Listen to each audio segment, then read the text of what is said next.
ሰለሞን ተካልኝ ፖለቲከኛ ከመሆኑ በፊት ከተዋጣላቸው ኢትዮጵያውያን ዘፋኞች አንዱ ነበር። ሰለሞን በተለይ በሰባዎቹ ውስጥ ወደድ ወደድ የተባለ ዘፈኑ ነበር ወደ ዕውቅና ብቅ ያደረገው።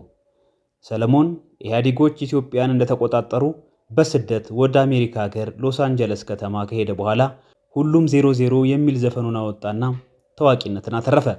ከዚያ ጊዜ ጀምሮ ሕይወቱን ከፖለቲካው ዓለም ሙሉ በሙሉ መስፈቅ ብቻ ሳይሆን ዓላማውንና አቋሙን በመቀያየር በየጊዜው ዲያስፖራውን ግራ ሲያጋባ ኖሯል ይላሉ በቅርበት የሚያውቁት።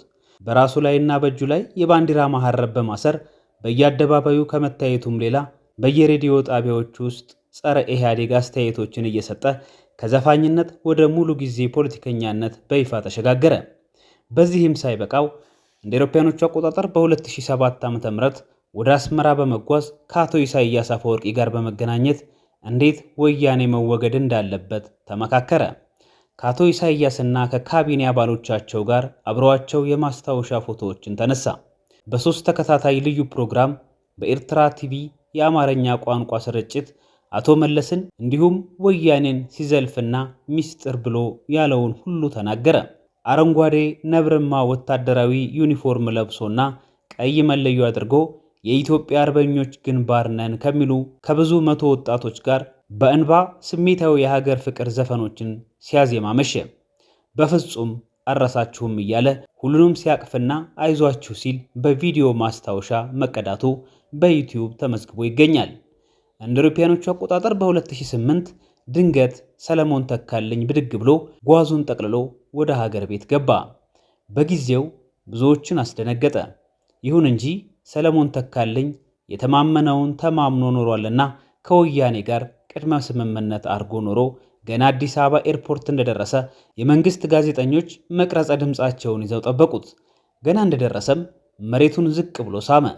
ቀና ብሎ እጆቹን ወደ ላይ ዘረጋና ለዚህ ያበቃውን አምላኩን አመሰገነ። ከእንባው ጋር እየታገለም ውጭ ሀገር ባሳለፉት ዘመናት ሁሉ ስለ ኢህአዴግ የተሳሳተ ግንዛቤ እንደነበረው ለመናገር 1 ሰዓት ከ20 ደቂቃ ጊዜም አልፈጀበትም። ገና ቀና ብሎ በአቅራቢያው ያሉትንም ሰዎች በደንብ ሳይለይ የሀገሪቱንም እድገት ማሞጋገስና ዲያስፖራውንም ለመወረፍ አፍታ አልፈጀበትም ነበር። ከዚህ ቅጽበት በኋላ ነበር ሙሉ ለሙሉ በህወሓት ሳንባ መተንፈሱ የተረጋገጠው። ከዚያ ህዝብን የሚያጋጩ ግለሰቦችን የሚያንቋሽሹና መሰረት የሌላቸውን ወሬዎች መንዛት ጀመረ። የአንድ ሴት ልጅ አባት የሆነው ሰለሞን ተካልኝ በዛሬው ዕለት ህይወቱ ማለፉ ተሰምቷል። ኑሮውን በአትላንታ ከተማ አድርጎ የነበረው አርቲስቱ ከሳምንት በፊት በፍሎሪዳ ግዛት ክሊርዋተር በተባለ ቢች ላይ ሆኖ በለቀቀው የመጨረሻ የማህበራዊ ድረገጹ ላይ ባካፈለው ቪዲዮ ህይወት አጭር ናት ብሎ ተናግሮ ነበር። አርቲስት ሰለሞን ሳይታመም በድንገት ህይወቱ ማለፉ ነው የተሰማው። ሰለሞን ከፖለቲካ እንቅስቃሴዎች ባሻገር በድምፃዊነቱ ሳያሰልስ ቢሰራ ደስ ይለን ነበር። ከፋጡማ ጀምሮ እስከ መጨረሻ አልበሙ ድረስ ጥሩ ስራዎችን በድምፁ ሲያስደምጠን ነበር የኖረው። ይሁንና ፖለቲካ ወስዶት ሰለሞን ተካልኝ ሲባል 00 ወይም በላ ልበልሃ አይነት ዘፈኖቹ ብቻ የሚጠሩለት ድምፃዊ ሆኖ ቀርቷል። ያው የሰለሞን ፍላጎት በፖለቲካዊ እንቅስቃሴዎቹ ላይ ስላረፈ ለምን በድምፃዊነቱ አልገፋበትም ብለን አንከራከርም። ለማንኛውም ለወዳጆቹና ቤተሰቡ እንደዚሁም ለደጋፊዎቹ መጽናናትን ይስጥልን እንላለን። ነፍስ ይማር።